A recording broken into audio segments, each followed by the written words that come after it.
Ka'baning soyasida payg'ambar alayhisolatu vassalom yotsalar, bir sahobiy kelib, "Ya Rasululloh, nimadan shikoyat qilasiz?" dedilar. Shunda payg'ambar alayhisalom ochlikdan dedilar. Qarang, Rasulullohning qonlari ochagan o'sha mahal.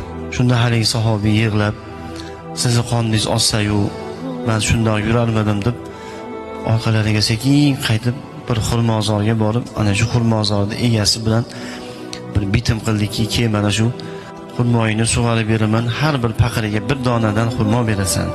Necha paqirdir suv toshib xurmolarni sug'orib berdi, evaziga bir hovuch xurmolik bo'ldi. Haligi xurmoni olib kelib, haligi sahobiy, "Mana bu xurmolardan yeb oling, mana shu xurmolar bilan qoningizni to'ygizing" dedilar. Payg'ambar sollallohu alayhi xurmolardan olib yer ekanlar, "Shu xurmolarni borib ishlab qiynalib men uchun olib keldingmi?" dedilar payg'ambar sollallohu alayhi vasallam. "Ha, ey Allohning rasuli, nima uchun bu ishni qilding?" "Sizni yaxshi ko'rganligim sababli" dedi. Payg'ambar sollallohu alayhi vasallam xurmoni yerkanlar